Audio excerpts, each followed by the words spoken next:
né? Edmundo, vamos falar do Vascão, né? Que vai jogar contra o Londrina, um jogo importantíssimo, importantíssimo. Inclusive, a galera já tinha mandado mensagem aqui, ó. O Gustavo já manda, ó. Se o Vasco perder amanhã, acabou. Calma, Gustavo, não é assim. E não vai perder, né, Edmundo? É favorito para o jogo, né? Mas tem que entrar concentrado, né? E continuar ganhando em casa, porque fora a gente sabe como é que tá sendo, né? Gui, eu queria começar falando que essa semana é uma semana muito importante para todos os brasileiros, né? Porque amanhã tem o jogo Vasco e Londrina. Não estou falando da eleição de domingo, não. Estou falando do jogo Vasco e Londrina. É isso. O Vasco é um patrimônio do futebol brasileiro. Não são só os vascaínos que querem que o Vasco ganhe esse jogo. Amanhã é ganhar ou ganhar.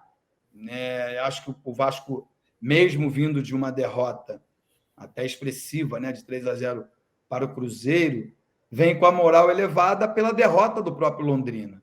E uma atmosfera muito positiva que vai ser criada amanhã em São Januário para que o Vasco vença. E aí, do Londrina, vai abrir 6 pontos, faltando 5 jogos. 3 desses 5 jogos, depois o Vasco joga em casa. Então, uma certa tranquilidade. Né? Tranquilidade eu não diria, porque o Sport e Ponte também estão em ascensão, e o Vasco joga contra o Sport lá em Recife. Mas, cara, eu ouvi até uma outra coisa, Gui, que é engraçada, que o torcedor vascaíno não me leve a mal, mas como é que é? Pela primeira vez, um time vai conseguir um acesso culposo, que é quando o time não tem intenção de subir. É uma brincadeira, né, da internet, mas o Vasco é por culpa que o Vasco perdeu os últimos 8 jogos que jogou fora de casa. Por isso está nessa situação aí, ainda em vantagem, né, Ué, o Ituano passou. Ué. O Sport está com 43 também. O Ituano eu não sabia, porque eu nem estava botando fé no Ituano, porque o Ituano. Sexto, cara. Mas acho que o Ituano já jogou na rodada? Não jogou também, não. Está com 31 jogos. Pega o Vasco na última rodada em casa. Então, assim, o Ituano tem o confronto direto, está acreditando que é possível. Então, assim, o Vasco precisa acabar. Primeiro ganhar esse jogo do Londrina. Depois acabar com o resultado fora, né? Com a rotina, né? Estava tentando achar uma palavra. A rotina de perder fora de casa. Se isso acontecer, o Vasco sobe com tranquilidade. Exato. Ó. Inclusive, ó, lá, o Vasco agora que está em quarto lugar com 48. O Bahia e o Grêmio tá um pouquinho mais na frente ali. Eu acho que já estão... Praticamente vai ficar só essa quarta vaga aí, que é o problema. Mas se ganhar do Londrina, eu acho que tira o Londrina do páreo, né? Aí tem que esperar, torcer contra e ver o que vai acontecer com o Ituano, Ponte Preta e Sport, né? E são equipes fortes, assim, né? Acho que principalmente o Sport e a Ponte aí, né? Tem uma tradição, né? 31 jogos todo mundo, o Vasco, se conseguisse beliscar um empatezinho contra o Sport, pelo menos fora de casa, e continuar ganhando em casa, muda muito, muita situação também, né, Edmundo? Cara, tem que voltar a jogar fechadinho, jogar por uma bola. Se não ganhar, não perde, sabe? Porque são adversários diretos. Você inibe a ascensão do seu adversário também. E aí eu estou falando dos adversários aí mais próximos. Né? O Londrina não, em casa tem que ganhar. Mas eu estou falando do Sport e do Ituano. Você mantém essa vantagem e joga. Hoje tem que torcer para o Sport e Ponte não vencerem. Bebetinho. Mas eu acho que o Vasco tem que fazer a parte dele amanhã. Não é fácil para ninguém jogar fora de casa. Não tem sido para o Vasco e com certeza não vai ser para o Sport, com certeza não vai ser para a Ponte. Mas a bem da verdade é que a gente ficou torcendo para a Ponte ganhar do Londrina, porque o Londrina estava próximo. Só que agora a Ponte chegou também pegou confiança e acha que pode chegar também ao acesso à Série A. Cara, a verdade é que ninguém achou que fosse ser fácil, né? Todo mundo sabe que ia ser bem difícil o acesso. Né? O ano passado, o Cruzeiro passou 3 anos na Série B, o Vasco 2 anos, né? fora os outros rebaixamentos, porque tem muitos times estruturados na Série B. Não digo fortes. Eles não têm, talvez, grana para competir, para contratar como os grandes podem contratar quando são rebaixados. Mas estruturados, tem times muito estruturados. Isso faz diferença num campeonato de Série B. Exatamente. Colocar a galera também já para participar. O De Santos, Vasco da Gama e nada mais. Deus abençoe vocês. Está mandando aqui para gente. Um abraço. Obrigado por estar na nossa live aí. De Santos, deve ser Diego Santos, né? Ou Daniel Santos, né? Vai saber. Vanderlei, o Wallace, Davi Souza. Pode mandando pergunta. O pessoal está perguntando muito aqui da briga que teve. Eu confesso que eu não vi direito o que aconteceu, tá, gente? Entre a torcida do Cruzeiro e do Palmeiras, né? A organizada do Cruzeiro e do Palmeiras se enfrentaram numa estrada lá em Minas Gerais. E parece que tem negócio de torcida organizada aí, gente. Então, é algo muito complexo. Isso acontece direto também, né, Edmundo? Essa briga de torcidas, às vezes nada a ver, né? Cruzeiro e o Palmeiras, cara. Não sei por que isso, cara. Não, é porque hoje o Palmeiras joga em Belo Horizonte contra o Atlético.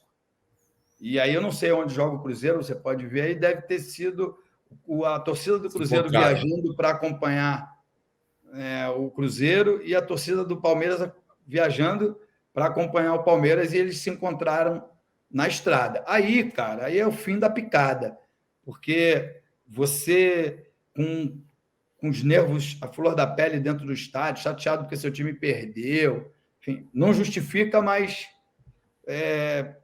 acontece, porque a gente vê acontecer toda hora, entre né? as mesmas torcidas.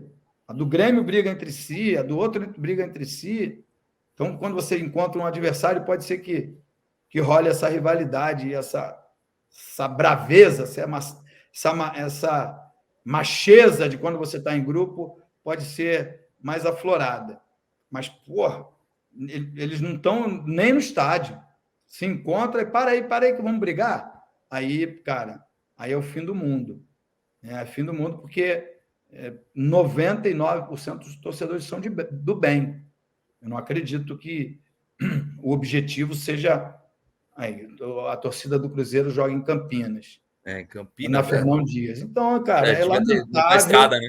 É lamentável, eu não vi, para mim é uma notícia nova, mas é lamentável, né, cara? Em pleno século XXI, que isso ainda continue acontecendo. É lamentável mesmo. Coisa ridícula. Isso aí acontece direto, por isso que eu nem coloco muito aqui, gente, porque é toda hora isso aí, né? Cabe à polícia resolver esses problemas também. O Adriano tá mandando: o Vasco criar o primeiro time a conseguir o acesso culposo, que você falou, né? Quando não há intenção de subir. A Série B está nos expulsando. A Série B fala: volta para a Série A, pelo amor de Deus. Inclusive, tem até flamenguista falando que tá torcendo pro Vasco subir para a Série A, né, cara? Ia ser legal, né? Esses times, aliás, se confirmar o Vasco, volta simplesmente 4 times gigantescos: Cruzeiro, Grêmio, Bahia e Vasco, se ficar como está o G4 hoje, né? Então sobem, assim, clubes que têm uma tradição gigantesca, né? Edmundo, antes de falar falando do Vasco ainda, né, cara? Se ganhar o jogo do Londrina hoje, 2 jogos seguidos, fica próximo de conseguir o acesso antecipado até o Vasco, né? Porque depende dos resultados, né? Você acha que vai sofrer até o final ou nos próximos 3 jogos resolve, cara? Podia, né? Pelo amor de Deus. Tomara que resolva nos próximos 3 jogos. Tomara que o Vasco saia do momento difícil, né? Principalmente fora de casa, ganhe os próximos jogos e os adversários percam. Porque eu acho que está na hora, mais do que na hora, de começar o planejamento da temporada seguinte.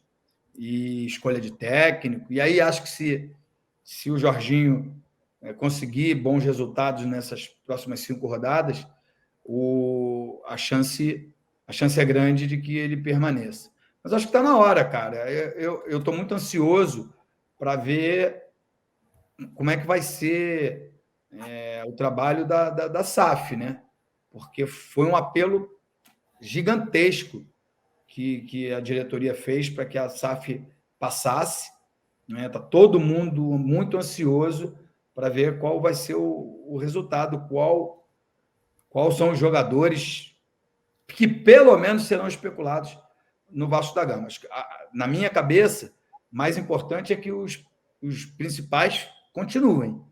E aí eu estou falando de Marlon Freitas, Ignaldo, Andrei, falando aí da molecada da base, que posso estender a Figueiredo, Gabriel Peck, tem aí uma galerinha que esses precisam ficar e você contratar pontualmente